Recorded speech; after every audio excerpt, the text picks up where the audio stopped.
All right, aloha and welcome to Taisei Discovers. Today we're just going to jump right into it.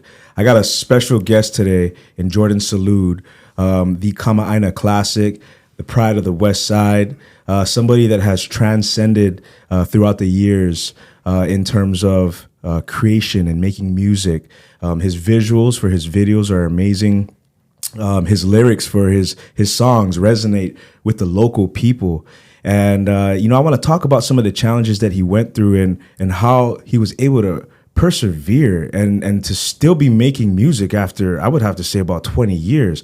Jordan, Salud, welcome to Taisei Discovers. Man, thank you so much for having me. I appreciate the intro. That's always humbling. And I'm honored always to just, it's not the recognition. It's just like, we've worked so hard. And a lot of times you think, or like for us in this position, we think that like who's really listening, as if nothing really fell on deaf ears, or there's actually people paying attention to the stuff that went on behind the scenes. You know what I mean? Absolutely, man. And you kind of said it, man.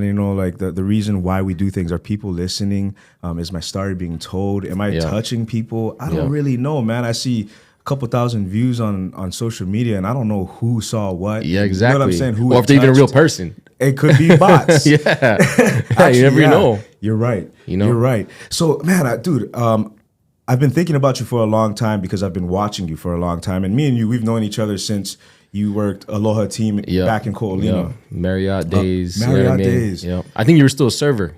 I probably was. Yep. Yeah. So that's 15 to 20 years ago. Where we kind of, we kind of knew each other. I was rapping, you were rapping, you're still rapping. Yep. Kalo Patch Boys, right? Kalo Patch Kids. Kalo Patch Kids, Actually, it was Jaitek. Jaitek, first, yep. Jaitek. With the same campus, Slow Mo. Yep. Which I want to get into a little bit later because that guy, the Oos. Shout out to the Oos. Shout out to the Oos. He's one of the most amazing and most talented rappers that I've ever been able to be in the presence of. You know what I'm saying? Yep. So, but let's talk about you. Let's talk about your humble beginnings. Let's talk about Nanakuli and some of your earliest memories.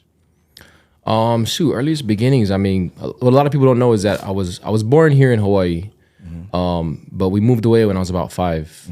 But when we were living here, my family's pretty much from Nanakuli. A lot of times people get confused because my dad was in Waipahu Gym. Okay. So a lot of times they thought he was from Waipahu, but he's actually from Nanakuli. He just caught the bus to Waipahu every day. Okay. Back when the bus was only a nickel. and for those of you who don't know, Jesus Salud is a legend in terms of the boxing world. He was the WBA bantamweight title holder for like a year from 1980. Featherweight. Oh, featherweight. Yes, featherweight. Okay. Yeah. Well, see, that's what happens when you go in wiki. Yep. No, it's all good. It's all good. Could be bantamweight. I don't know. He kind of fluctuated between featherweight and bantamweight. Okay. So in the boxing is different from like UFC. I mean, you got from like he fluctuated from 122 to 130. Okay. And in that small class, there's like three weight classes in that range. But I mean, he was a title holder. Yes. For Hawaii boy, for the Filipino community. Yep. I know that he sparred Manny Pacquiao. He had an exhibition match with Manny Pacquiao, which we just talked about with Carlos Tangaro because he was a sparring partner. Yep. So just the relationships is kind of cool. Shout out Honokai. Shout out Honokai. Honokai. Actually, your dad lived in Honokai Hale too. Oh, he still has his house over there. Okay. Yep. That's where like So, when I was 5, we moved away from Hawaii to San Diego to pursue his boxing career. Okay. But up until I was 5, we lived in Nanakuli. I know my kids always give me a hard time. They're like, Dad, you're not from Nanakuli. You lived in San Diego. I was like, hey, I was born here. Okay. I was in Nanakuli till I was 5. Pretty much my mom and my dad's side, all from Nanakuli. They're all Golden Hawks. I think me and my sister are like the only ones that are not Hawks. Okay. But we rep it hard. That's the roots. We moved to San Diego for my dad's boxing career. We'd come back, every year to like around the summertime, and that's how like I got songs like Zublan but we'll get into that later. I'm pretty sure. But yeah, all my family's pretty much from Nanakuli, both sides, and that's pretty much where life started. Okay. And then we went to San Diego, lived in San Diego for his boxing career. My parents split up in around 96, 97. And then for my mom to kind of I don't know what you say, like what you would call it. I guess like a revamp or like just kind of get away for a little while. Okay. my grandpa, her dad, and my mom's sister live in Florida. So we lived 2 years in Florida from 97 to 99. Okay. During the cash money and no limit days.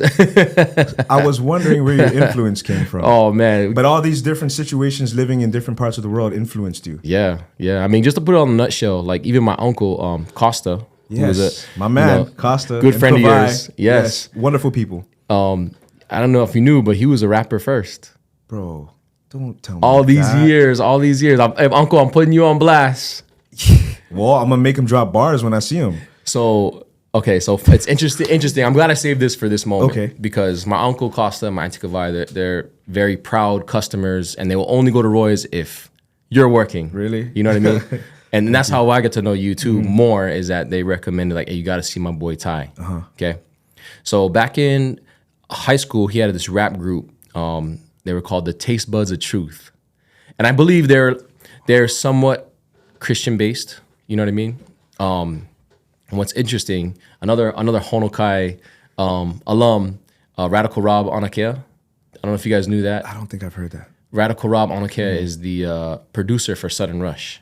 And all those videos on Overdrive Live. Okay. And he lived in Honokai Hale, and he had a studio in his house. What? So my uncle recorded their demo at that house. What street? I'm not too sure what street where exactly it was. I gotta find that out, or you gotta talk to Uncle Costa next time he's there. I'm going to text him after this interview. But so they made a demo. They even made a music video with Uncle Jimbo from Nanakuli, who ran the AV department in Nanakuli, and they scored a audition for, I believe it was House Party 4 in LA. Wow. The one where they're in college. Yeah. So they got an audition to do that. So that's where like a lot of the inspiration of hip hop came in, because my uncle was rapping, and when the transition from CDs or from tapes to CDs happened, he gave me all his old tapes. So I had this collection of tapes where it was like, I think LL Cool J, Bigger and Deffer, Walking with a Panther, Fat Boys, I believe Eric B and Rakim too. So that's where like my interest for hip hop started, as I had all these tapes from my Uncle Costa, and he was rapping. Well, it makes so much sense now, Yep. because I wanted to talk to you about your style and the way that you're able to bridge the gap between pop rap and street rap. You're somewhere in the middle and you have your own lane. Your local references are on point. Your pride, the flag you wave, the Nanakuli. It's like you create anthems. Got to, man. You know, we came from that era though, you know? We did. And you know, how old are you? I'm not 40 yet. That means you're 39 or 38. Like that. Yeah. It's all good. I just made 41. But, you know, for guys in our generation, we did grow up with the Bone Thugs, you know what I mean? And then like some of the atmospheres and some of the backpack rappers and stuff like that. But we also I was in Cali, so I had like Hieroglyphics. Yes. Living Legends. Yep. I'm Del the Funky Homo Sapien. But then at the same time, I was in Cali when Daz and Corrupt. Yes. That a lot of people don't. Like, a lot of people say Snoop, Dre, Cube, all these guys for their influences, but my guy was Corrupt. You know, my guy was Young Corrupt. Gotti. Yeah, bro. Okay, so let's talk a little bit about rap and why you actually started. I know that Uncle influenced you, but how are you able to take it to a level where one of your videos on YouTube right now has over 1 million views? Zubland, which is a fire song, by the way. Yeah, it was so. I may have posted that the wrong way. It was actually a collective of my music videos where it hit 1 million views. Okay. Yeah, but Zubland is it definitely has a big number. Okay. Sorry, what was the question again? Well, you know, I just wanted to know like how you went from such humble beginnings to receiving over 1 million views on your YouTube channel. That's very hard to do, by the way. Yeah. Like, not just anybody can get 1 million views on their YouTube channel. Oh yeah. At a year in, we must be somewhere around 20, 30,000. Yeah, you know what I mean? Like yeah, it's difficult to break into that space, but there's a reason why. Why is your channel so popular? You know what I think it is? I think it is like you said. I mean, it's just connecting with culture, and like I found a way after 15 years, 20 years of being in the game, and you know, process of trial and error, what works, what doesn't work, what connects to people, what resonates, what gets the best engagement, what makes like the hometown really feel like, yeah, that's our guy, you know what I mean? Yeah. And I honestly gotta say, like I owe it to my parents' journey. You know what I mean? And that's because like boxing took us away from Hawaii and it put me in California. Now I got to see like San Diego, SoCal roots, right? But it wasn't until I went to Tampa in Florida from my middle school years. Between that time, 97 to 99 was like so rich in Southern like culture. So I got there, No Cash Limit. Money? Well, No Limit was popping off. Oh, No Limit. Okay. So the thing that would trip me out was I remember being in Tampa and there was a big No Limit truck that came. And I didn't know what Master P and Silk the Shocker looked like yet. So I thought all these guys was like the rappers, but it was just their street team. So I got to see like culture, like of how they dressed, how they presented themselves, business, how to market music.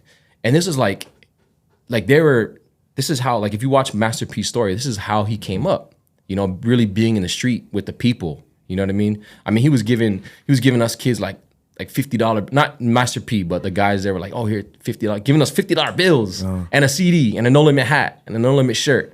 And I thought it was cool, the coolest thing ever, you know what I mean? Yeah.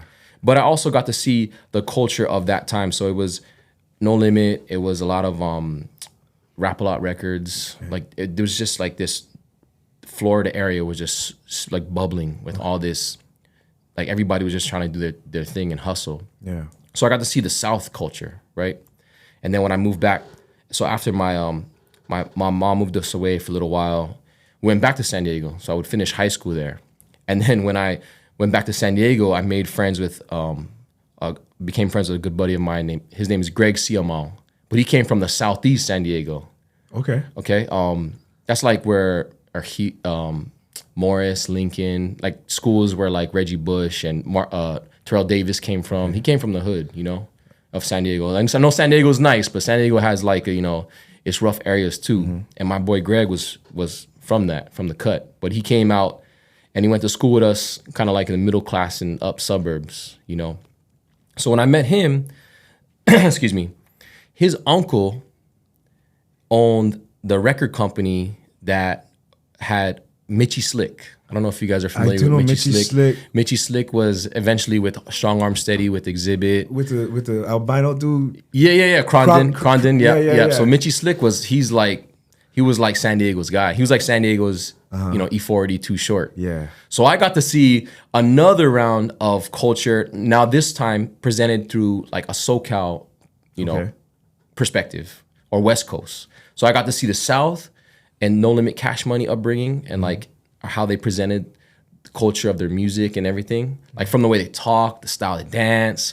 I mean, I heard juke music and the word jit way back, you know what I mean? When they first started doing it in Finna, you know what I mean? Like, hey, yo, I'm gonna give you this tape right here. Yeah. Boy, listen to this. Where you from, my man? I'm from Hawaii. Oh, you from Hawaii, man? Hawaii?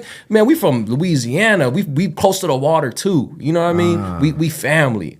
And that's so crazy to me because, you know, a lot of times here in Hawaii, we present rap music or hip hop music and it's like, but then like here is, you know, some artists from Louisiana, you know, from a different culture, and I tell them I'm from Hawaii, and they're like, the way they connected me was great marketing, you know what I mean, and great like engagement. Like, you know, I'm from Hawaii too, man. We family, you know what I mean. I'm finna give you this CD, you play this, man. Show it to all your friends, and like that's where part of like just me connecting with my culture and figuring it out came from too, you know. And then when I went over to San Diego and seeing the Mitchie Slick come up and seeing how they presented his music and like a West Coast lingo and how they hustled, you know. So I owe that. My mom and dad's journey took me to places where I could actually witness the birth of like culture for hip hop in those areas, I guess you could say. Because there's flagship artists like, you know, No Limit, Cash Money are flagship from the South. Yeah.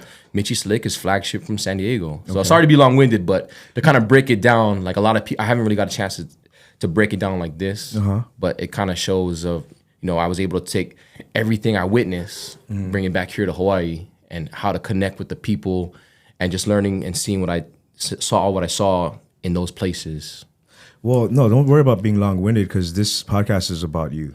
Oh, no, man. You know what I'm saying? Yeah. So speak your story because I want to know who I.A is. Yeah. I see that you're bridging cultures You know what I'm saying? Yeah. And then like also you're also showcasing all the things that you've learned and packaging it up and giving it to the Hawaiian people. Yep. In a different way, in a swaggy way that I think we wouldn't have. If there was no IA on the market, we wouldn't have that. And I feel like what you have added to Hawaii's music scene, not just hip hop scene, but music scene, is something that will be etched in history forever. And I can guarantee you that Zublan song will live on forever. Oh, man. I was blasting that today after we yeah. got out of the gym, and I was listening. I was like, damn, the bounce in it is fire. And you could tell that it comes from your San Diego roots. It comes from your Tampa roots. Yep. You know what I'm saying? And all that. And then you made it your own. So kudos to you, man. I do want to talk a little bit about Hawaii's hip hop scene because, you know, for years I kind of dipped my toes into it.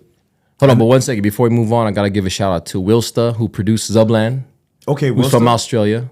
My Uso Wilsta. Okay. DJ Green, who connected me to Wilsta. And what a lot of people don't know is like Wilsta's like, I'll never forget Peter T when he saw me working with Wilsta. He's like, yo, that's the Don Dada right there of Polynesian production coming from the South Pacific. So shout out to Wilsta for even giving me the time of day to make that beat. I mean, if you look up his resume, it's like Ariana Grande, Ella May, Ty Dolla $ign, DJ Snake. So thank you, Wilsta, for even like, you know, giving me the time and day to share that creative space. And of course, my sis, Leah Love. Shout out to Leah Love, who sang on the song too. So, okay, Leah Love. Yeah, I did see that name. She's from Oceanside, but her family is from Nanakuli First Road, right by the church. She's a younger, huh? Or maybe at the time of the video, because I remember seeing the video. Yeah. Her and my sister are same age. Okay. Yeah, so they're cool in their lower 30s. I don't want to mention ages. It's all good, man. It's just a number. And, she's doing amazing things. You know, I did want to talk about the Hawaii hip hop scene and the music scene and whatnot. What your place is and what your thoughts are on the current state. It's interesting. Like for me, like.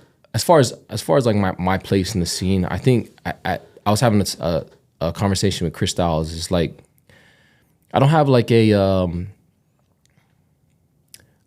a urgency to like be the guy or the best. Mm-hmm. My thing is I feel like where I'm at now, I feel like I have and Chris Styles agreed with me too, is that we have like this responsibility to keep the integrity high. Nice. Keep the bar high, you know what I mean?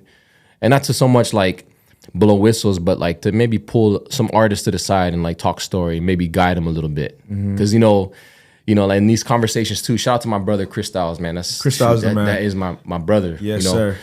Sir. Outside of music, he's one of my best friends. You know what I mean? But I think it's just our responsibility to pull some artists to the side who maybe need some guidance. Because, you know, Chris Styles and I, Chris, you know, we had this conversation. We have not always made the best moves, you know what I mean? But we had to go through that in order to be where we're at today. You know what I mean? So I think nowadays, I think that's where I feel like where I'm most important, you know, because I've been through a lot. I've done a lot. So I see a lot of new talent that needs the guidance. Before, if you asked me that question 10, 12 years before, you know, I was like, man, I'm gonna be the trailblazer. You know, I'm trying to blaze trails like how Sudden Rush did, how Tiki did, how, you know, everybody like Jai Tech, you know, everybody who's before me. You know, I'm trying to be like the leader of the new school. And now I think I've had a, you know, I've blazed a trail, like you said, you know, my own trail. So whoever wants to be on that trail, you know what I mean? Like if you want guidance, my phone is always open to any of the young new artists coming out. You know what I mean? And I think that's how these movements work. You know, I think I owe a lot of that to like being close to a lot of artists from the Bay Area. You know what I mean? And them doing that same thing where they're from. I know there's a lot of competitive. It's always gonna be competitive, but in order for like the scene to thrive, we also gotta extend the olive branch. You know what I mean? And also hype up. Like you see, you know, E40, I mean, he's always doing something with the new cats. Yeah. He's always shouting them out. You know what I mean? And then the love is reciprocated. You know what I mean? Absolutely. And, you know, as you know, approaching middle age, we definitely need. We just priming out, man. We priming out. No, yeah, no, I do feel that too, man. And I don't think you're ever going to stop creating music. Yeah. And it's like to give guidance to the younger ones is really like passing the torch. But I feel like we don't ever let go of the torch. Yeah. And I think that's what the problem was before when I was a young cat coming up. I think nobody really knew how to pass the torch, and it was still competitive where they didn't want to give the new cats love. You know what I mean?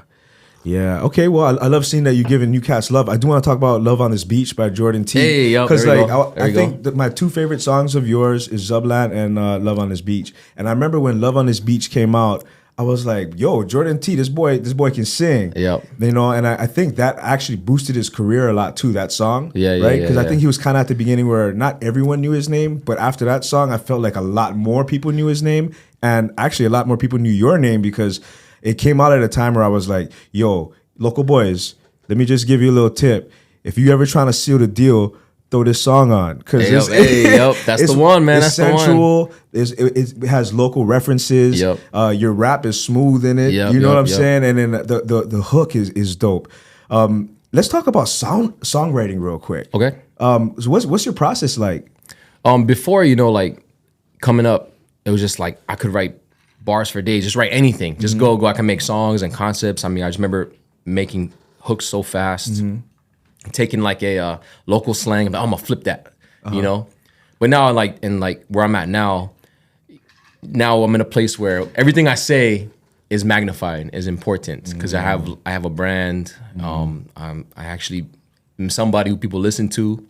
So a lot of times now, it's a more of a careful process. A lot of times I'll be driving in the car and just like freestyling, and then pull over and write stuff. And yeah, man, it's a much longer process now, and I don't do so much just writing on demand.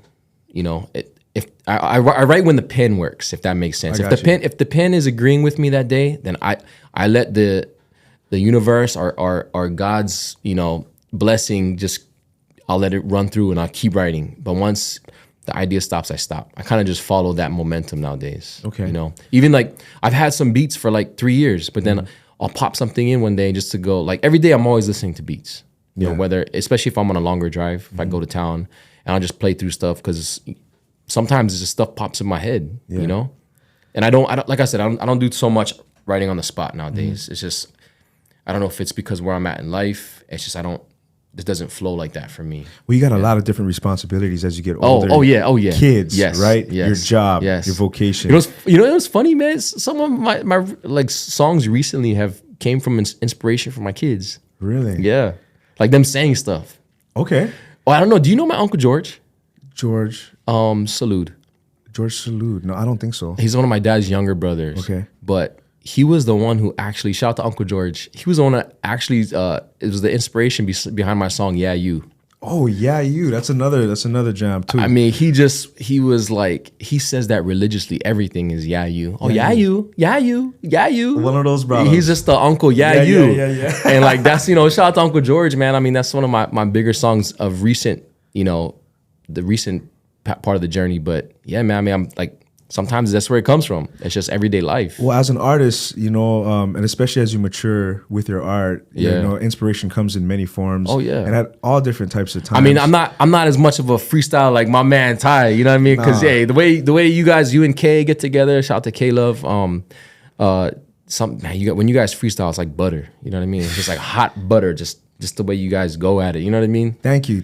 Well, I mean, we both on the same freeway in different lanes. You know what I mean? Yeah. I like that. But for me, one thing that I do admire. Okay, so you had a show at Valor. Okay. Right, and I think was Johnny Sweet there. I was with Nuff Said. Okay, Enough Said. Yes. Enough Said. As I was watching it, and I was watching you go through your set list, I was like, how does this man remember all his lyrics? Oh man, you know what? It's not about remembering the lyrics. It's about when you forget your lyrics, you don't stop. You keep going. It's about being able to freestyle, and flip something to keep going. Because I actually, shout out to Josh Kahula, lead singer of Nuff Said. He, excuse me, shout out to Josh Kahula. He's the one who invited me. I'm actually have a song with Nuff Said. Okay. And he invited me up, and I messed up on my verse for the song I have with him, and I just kept rolling. Just didn't stop. And nobody knew. Nobody knew because you could see his smile. He knew. But, I just rolled with it and, do what us MCs do and just freestyle and connect with the crowd, Well, you definitely have a gift, man, because I always thought about that too. Like, having a set with like 3 songs. And I was like, literally, man, I think I only remember like 4 or 5 of my verses. And I have hundreds. Oh yeah. You know what I mean? So I think I do it more to release and create. But not necessarily to package and perform it. You know what I mean? So we're just different type of artists with mutual respect. Let me ask you this. Has anyone ever doubted you? Oh, yes. All the time. Ever since the beginning. It was much worse before. I mean, when we present, you know, it's funny. I don't know if this is the universe or God working, because I was actually gonna go into something with you and your brother, but we'll get into that.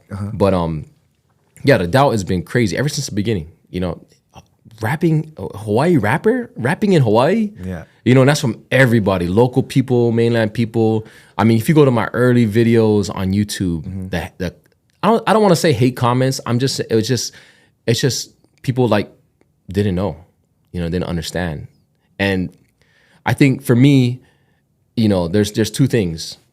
It was like we talked about earlier. I got to experience the culture of different places and local artists in those regions and how they connect to the people. Like, so I understood it. So I think it was a way of too ahead of people here in Hawaii to understand. It was just too ahead of its time. It wasn't ready yet. But I mean, I had to go through that. I had to go through that, you know, conviction and to convince people. But it also helped me. I don't want to say the hate, but like the negative energy kind of helped me figure out, okay, what works? What do you guys want to hear from a MC from Hawaii? You know what I mean? In a case where it could discourage the artist, and I think a lot of them fall off or they wither away because the hate is really strong. Oh yeah, especially on social media. With comments and stuff. Oh yeah. So it's crazy. And you know, like I remember before I would read the comments, but it didn't bother me. But the ones I didn't like is that like people like threatening. So if you're gonna threaten me, like say, oh, this guy's a scrub, if I ever see you, I'm gonna knock you out. You know what I mean? And there's only been a few. I don't mind. You could say my music is whack, this is corny, you know, bring all that. Cause for me, that's corrective criticism. Okay, so let me figure out what connects with you guys. You know what I mean? How can I represent us and not let it be corny? You know what I mean? How can I resonate? There was a one occasion, and I'm not a person, I'm not a confrontational person. I don't go looking, I'm not trying to be a tough guy. But it's funny because I want to use this story to share with the other artists, up and coming artists, because maybe you might come across this, to where somebody was actually like threatening me that they saw me out in public, and, you know, and I'm not that kind of guy. You know what I mean? I don't want to like say this to like show and prove anything, but I offered, you know, hey, I told him straight up, I was like, you know, I'm out with my family a lot, so let's take care of this now. I'll meet you wherever you want to meet me. Nice. So and it just so happens it was in Salud, Nanakuli. What? The hometown. Yeah. So I was like, okay. So my brother-in-law Solo lives in Nanakuli, and I went up to his house. I went in the backyard. I was like, okay, let's meet at the park. So I was right there. I showed a video of where I was at, and the guy never showed up. He blocked me from his social media. But I say that, you know, now I think about it now, because you never know if this guy had a gun or a knife or whatever. But for me, I was like, if you're gonna threaten me, you're gonna physically do something to me, you know, let's just handle it now as men. You know what I mean? Because that's my perspective. You know, but not everybody thinks like that. Now I'm thinking about like maybe that's a dumb idea because I don't know if brother, you know, had a gun or a knife. You know what I mean? But I say that now and here on this platform to the younger artists, man, you just gotta let it go. Let it go, because there's so much more big things that you're working toward. You know what I mean? And like a lot of the comments and the stuff like that, the hate comments or whatever the case may be, use it as motivation and look at it as like, okay, you don't like that. Let me figure out a way to help you engage with my content or my music or whatever the case may be. You know what I mean? Damn, thank you for that advice. I think that'll be helpful. It's not worth it, man. It's not worth it. It's not. And I once heard something that, you know, somebody said, you know, on your way up, when you're grinding, don't take criticism from somebody that you wouldn't ask advice from. Yes. You know what I'm saying? Exactly. And then like, don't allow, you know, other people's shortcomings to hinder your success. Yep. You know what I'm saying? And it's like, I actually started getting some comments. I had one the other day that literally just said, fuck you. That's crazy. And I was like, yeah. And you know, it's simple. it's very simple. It's that, it's been said so many times, hurt people. Yeah. You know what I mean? So like, I don't know where you're at in your life or whoever it was that said it to you, but hey man, I wish you the best. You know what I mean? You just got to sidestep and keep going. And that the second thing that I was going to say, toward this topic was, I was raised by a world champion. I was in the gym and I got to see somebody go through major ups and downs and setbacks, and like his may be different from, music, but like, there were so many setbacks as promise fights taken away, world title taken away. So I just saw my dad pivot and figure out a way to make it happen. You know what I mean? Just make it happen. Just make no excuses, no grumbling, no crying, just make it happen. So for me with the music was like, okay, it's subjective, it's not for everybody. You know what I mean? Just because somebody likes this person better doesn't mean that they just like this person better. You know what I mean? That's what I thought in the early days of Hawaii hip hop for me was, I saw a lot of guys getting competitive with each other, like, oh, he's whack. Why you like him for? You know what I mean? Well, your music is not for everybody. You know what I mean? And if you want to, be attractive to, to what he's doing, maybe whatever, change your music. Yeah. And that goes back to the comments. I mean, like, if somebody doesn't like the way what you say or like your music, I mean, it's not the end all be all. You know what I mean? And even if KRS-One said you're whack, well, my music is not for you, KRS-One. You know what I mean? Like maybe it's for the Hawaii people or whatever the case may be. I just think that people need to artists need to look at it a different way of, it's more so of like grooming you, training you. You know what I mean? Wow. Take everything and turn it into positive. That's kind of like one of my dad's mantras. You know what I mean? I've always kind of felt that about you too, though. Your outlook, your energy, your aura, the way you walk around. It doesn't seem like you allow the small things to hold you back. You can't. Am I right? You can. If you're on this journey, especially in art. Yeah. So with art, how important is it for people to find something they're passionate about and express themselves creatively? I think it's everybody. I guess you could say like everybody needs a hobby or like something that they're passionate about. I mean, sometimes it's not even the art, but like for people who are in the art, whether it be music, fashion, photography, video. I mean, I think it's just a getaway from reality for us, right? So I think being creative, being expressive, kind of like it adds like years to your life. You know what I mean? Because like now you're a part of your own movie. You're creating something that you want people to see of you, or maybe like not people creating something that people never knew about you. I guess I like doing it because it allows it's almost like seasoning for my life. When we fall into that routine, that monotonous clock in, clock out. You know what I'm saying? Go home, eat, sleep, wake up, do the same thing, right? Expressing myself creatively, whether it's drawing, whether it's music, whether it's preparing for a podcast, whether it's watching podcasts, it's like just a creation. It gives my life more color, more warmth, and I feel like more inspiration to live longer. So when you said adding years onto your life, like, bro, that's exactly what creativity does for me. But you also do have a full-time job. Are you a stevedore? I won't specifically say it, but I work with the shipping industry. Yeah. Okay. Well, there's always been a lot of mystery with that. We don't have to get into it. You know what I mean? Let's just say, because it actually ties into what you just said. Let's just say, in the beginning of my music career, I worked.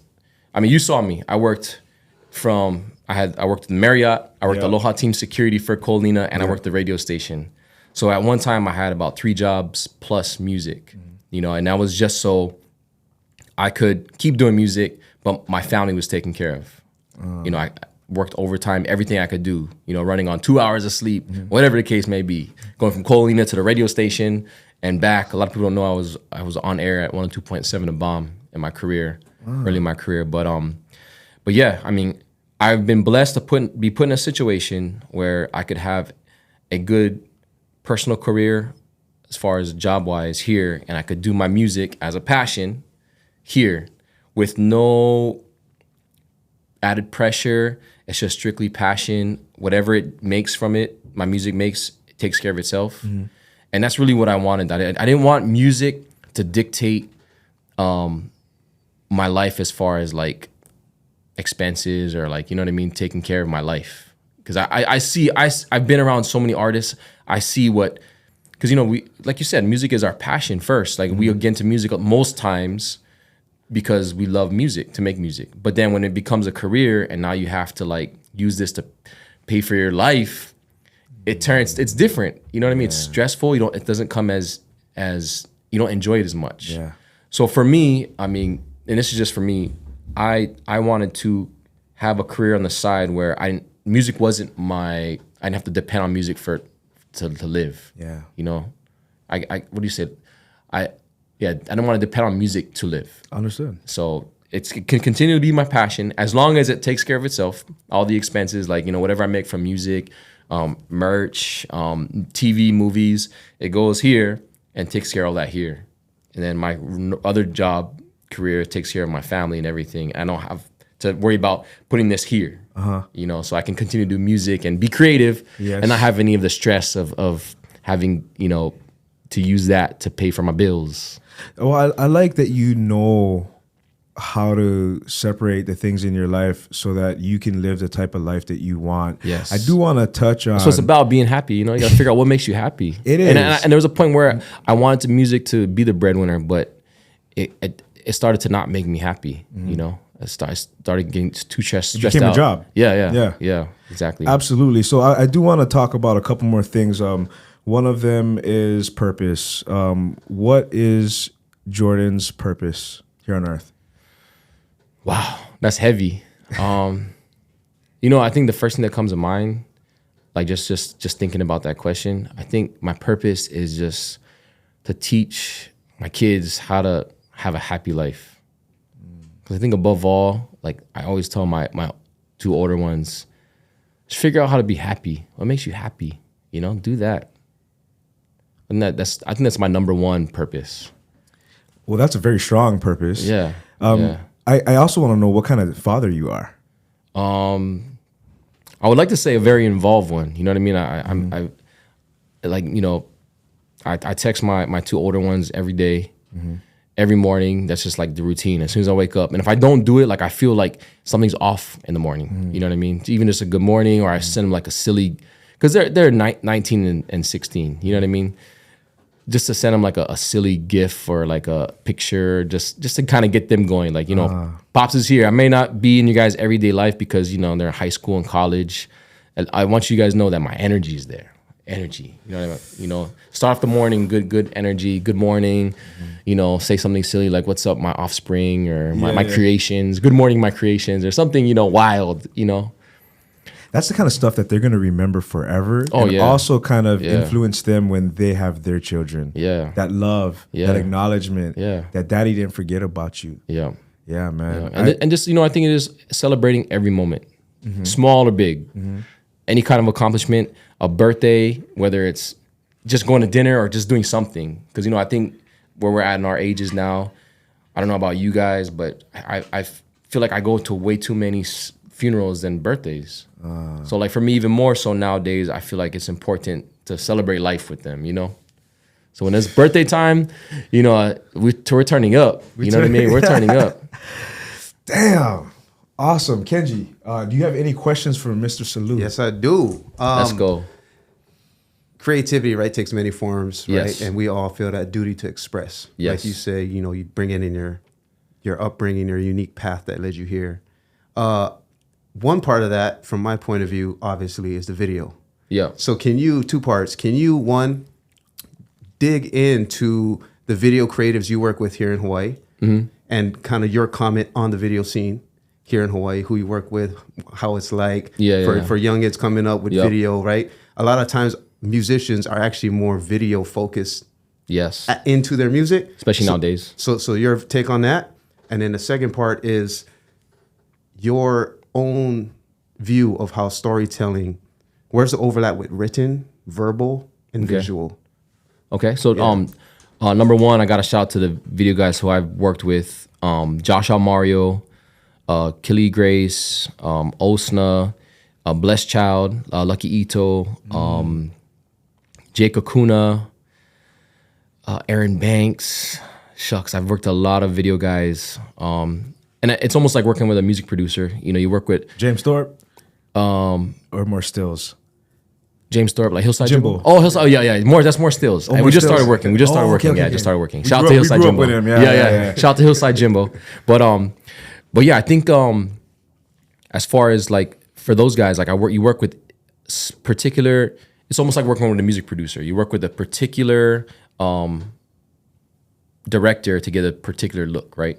And then, sorry, what was the first part again? So like the scene, Hawaii scene of video making. Okay. And from your point of view, like who you work with, what's the process like? So everybody's got a different take on how they work. You know what I mean? You got guys like Joshua Mario, Kelly Grace. They approach it like they're filming a movie. You know, rightfully so because they've filmed TV shows and movies. You're gonna get the cinematic look. You're gonna get the whole set action, the lights, everything like that. And then you got the guerrilla style. Like when I work with Osna, or back in the day, even like Lucky Ito, Blessed Child. We'll just pull up and open the camera and film, you know what I mean? Yeah. And shoot.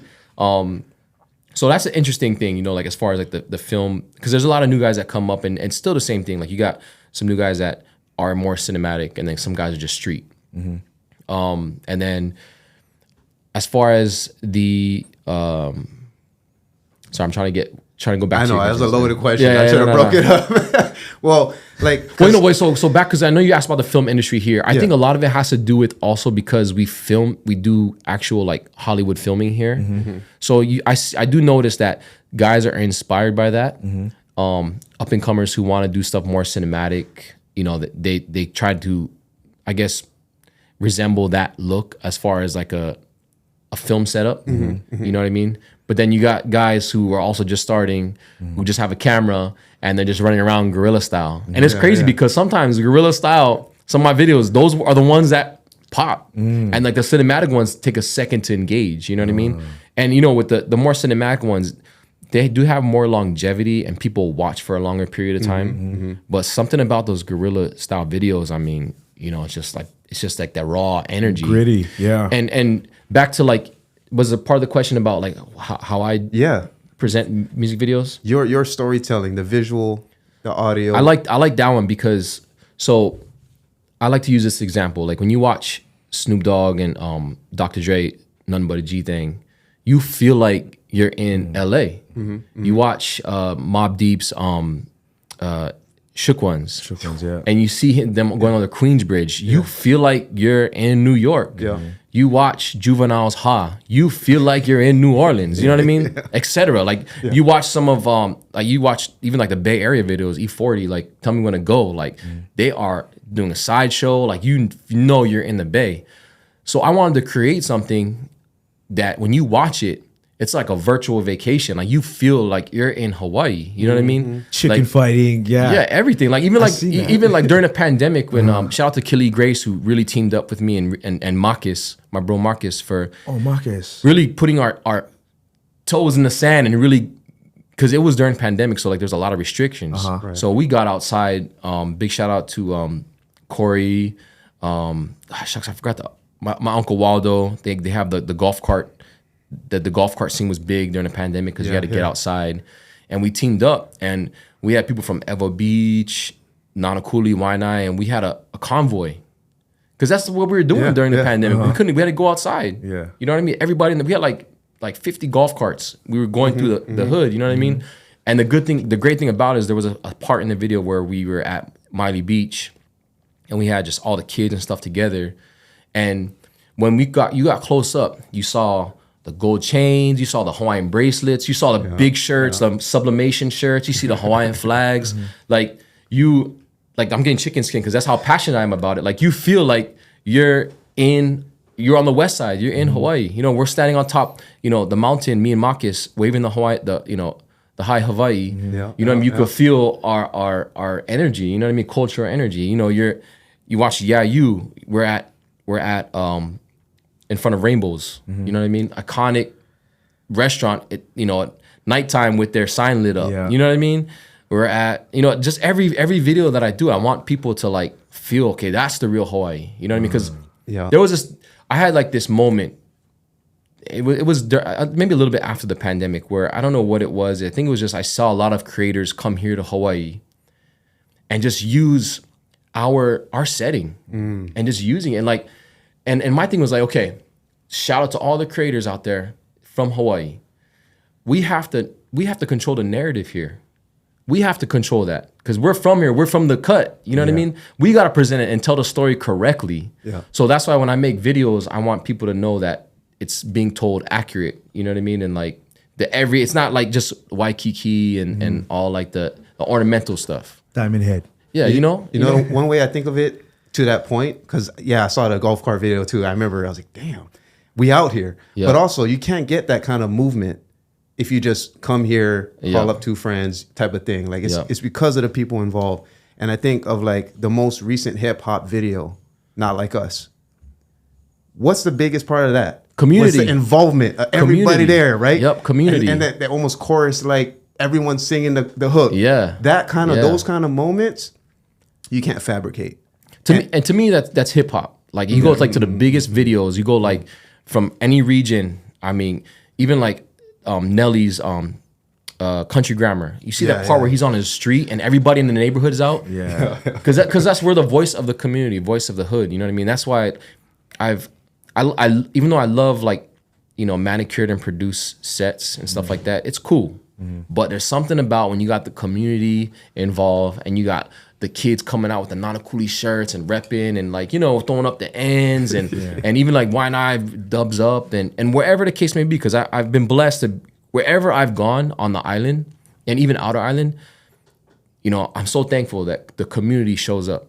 You know what I mean? And they support. And like I always want to emphasize that because like to me, that's what hip hop is about. You represent the community. Like I said, you see Snoop Dogg's Nothing But a G thing, all these videos, and like when they bring the hood out, it's like a sense of like, pride. You know what I mean? Like even when we went to Kahuku when we shot with my boy Poetic, and Jay Shu, we were out in Kahuku. Shout out to the IU family who allowed us to come out to the kids' rugby practice and football practice, and we brought all the kids to do the haka, and you know what I mean? Like, Oh yeah.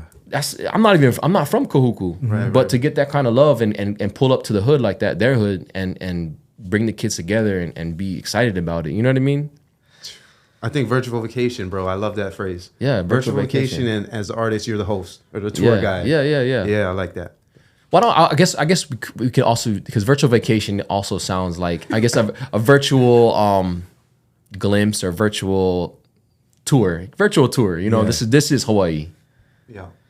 Wow. Well, dude, I really think that you were able to show the people who IA is, who Jordan Salud is. And I really want to say that I think what really shines out to me is your character, your etiquette, your pride, and your identity. Shout out to mom and dad. That's mom and dad. Shout out to mom and dad. Mom and dad, grandmas, grandpas, uncles, good friends, community, yeah. Absolutely, and good friends as well. I do want to end on this note. You said that you don't do podcasts. Yeah. Why are you here today?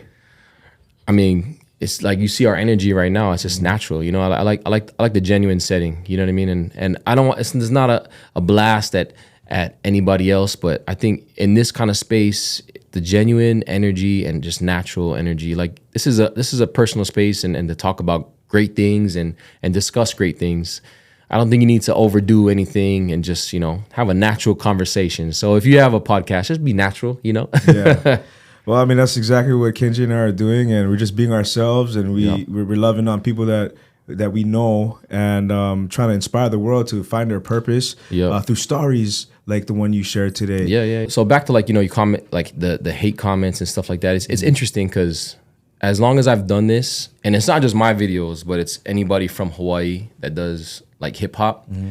It's funny because there's always those one or two comments is like, why are you trying to be black? Why are you rapping? Like it's always that black line that always confuses me. And for me, like hip hop comes from it comes from New York, and it comes from people talk about the struggle wherever they're from, and it is a black art form. But what's interesting to me, and this is like, I think it's a good conversation for people to have, especially here, like creatives here in Hawaii, because I don't want artists from Hawaii to get discouraged with that, you know. And it's interesting because what's another art form or musical art form that also comes from, you know, the African American culture or the Black culture that Jazz. talks about struggle, that talks about Reggae you know, music. reggae music, you know. And it's interesting because nobody says that about island reggae artists. You know what I mean? And because, you know, you and your brother are Malaysian, you guys have African American black or African backgrounds and you're Japanese and Black. I just wanted to get, what do you guys think about that? I think that that's somebody's limited scope on what being Black is, because Yeah. we've actually dug into what it means to be Black. And for these people, And you guys are like brothers from Hawaii, you know what I mean? we're local brothers from Hawaii. Yeah. I actually identify more with being a local brother. Yeah. You know, but I have Black DNA and Black genetics. Yes. You know what I'm saying? And I do identify with being Black as well now because I've done more research. And I know that being Black is not limited to rapping music or to basketball or to reggae music. Black is beautiful, and Black is one of if not the largest continent on Earth. You Yeah. know what I mean? And there's so much more to being Black. The rich history of African American people go way deeper. So when somebody says a superficial surface type of comment like that, it goes like this, whoop, right over my head, and it doesn't really bother me. But I can see how for somebody like you who's not Black to be really doing what is known to be a Black art form, for somebody to say that, who the fuck is that person to say that? Yeah. You know what I mean? And I hope it doesn't hurt you, because a lot of people take other cultures and make it their own. And it's almost, I would say, it's a form of respect and endearment. I love to rap, Yeah, right? yep. And I see what they're doing, and it inspired me and influenced me. And now I'm making it my own. And look at what you've built, a community of support Yep. for your style of this Black art form. Yeah. Yeah, I just think it's an interesting conversation for us to have because, like I said, we've been doing reggae music here since the 80s, you know, and nobody ever tells an island artist, like, why are you trying to be Black or why are you trying to be Jamaican? I mean, you might see it there, here and there, but and it's very well supported. It could be because the powers that be in the industry as far as promoting, just because, I mean, yeah, there can be some people take hip hop as negative because some of the forms of it, with the way people express or what they talk about, the content. But a lot of the stuff, you know, also comes from talking about the struggles and real life things from that region. You know what I mean? And you know, for me, I'm not. I can't sing. I don't have a songbird voice. You know what I mean? And I Me like, you either. know, with my upbringing and my uncle who introduced me to hip hop, that's what I gravitated toward. You know, and when I was in high school, I tried everything. Graffiti, b-boy, DJing, and it just so happens that the MCing was my thing. So I just find it interesting, and I like to ask that question to like a lot of my good friends that, you know, are part Black or part Black, and see what they think about it. And I would like to honestly, like, because Kenji's creative too. What do you think about that, Kenji? No, because I think it's an action, right? Yeah. So why limit an action from a limited mindset? You know what I mean? Like hurt people. I Yeah. think limited people limit people. Yeah. And so why even? Nah, because the real ones make it through. Yeah, And in some ways, I think it's actually helpful because that pressure will create those people who rise through it. So it's not like a cakewalk for someone who's not Black doing something that's typically associated with Black culture. Yes. I think it actually refines them. It puts pressure on them. It's sort of like a limiting factor. So if it breaks you, and you shouldn't be here anyway. Yep. But if you make it through, You meant it's to a be little here. bit stronger. You Yeah. know what I mean? So I don't put too much weight in it. And if anything, I support it. I support people doing things that are against the norm, disruptors. I like and that. so I like bring that. it. You know what I mean? Yep. Yeah. I like You that. know, it's so interesting because I've seen one of the best, if you watch the Haka or if you watch the All Blacks, not every single person on that team is Maori. Yep. But you see how they live it, and I don't see anybody go, well, there probably are some people, but you know, they're not letting somebody tell them that you're not Maori. Why are you doing that? Yeah. No, you're yeah. representing New Zealand. Yeah. And that's the culture there.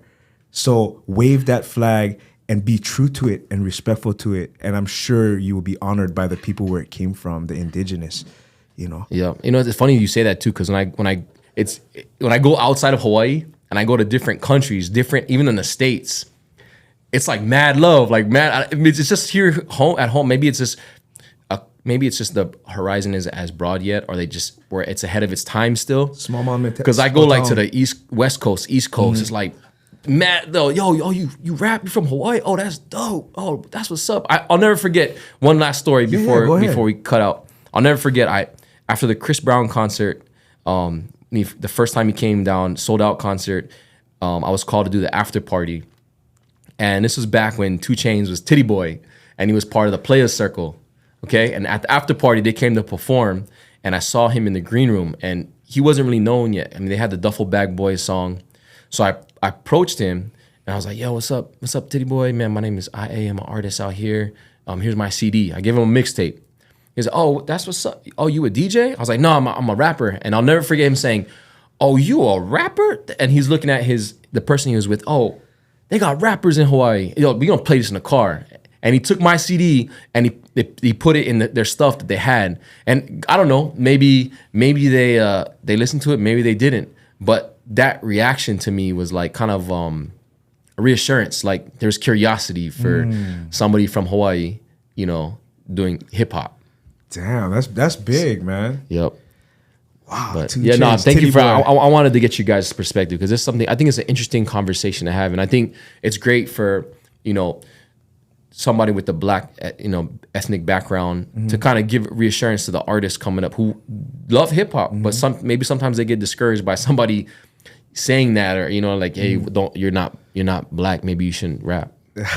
Brother, hold your head up high. Yeah. Keep, like I said, creating, you're creating a whole different dynamic and look for what rap music can be, and I'm sure that you're influencing black people. So keep going. Yeah, shout out like Kenji and Ty said, like all the up and coming artists. If you get that, man, I mean, just respect the culture and do it with integrity. I think you'll be all right. And don't drop the N-bomb. There you go. No N-bomb. Right. Jordan. Wait. Oh. Since we talking about love, I got I couldn't pull up without giving you guys some love. Gotta make sure. I gotta make sure. The Come On Classic. My boys Kenji and Ty get you guys with some crowns. You know what I mean? Dang. Get you guys going. Thank you guys for having me on the podcast. Got some stickers here too. Oh, we had to make sure. So much. We had to make sure we get some slaps in there. You know what I mean? Boom. Absolutely, bro. I got some slaps for you too. Hey, man. that's how we do. Taisei Discovers, baby. Taisei Discovers. Let's go. The Kamaina Classic. Hey, because you know what Grandma said? You can't go to somebody's house without bringing something. Yeah, absolutely. You know what I mean? Shout to Grandma. Right on. Thank you so much, brother. Thank you, man. I appreciate it. Appreciate you guys, brother. Thank you. Killed it.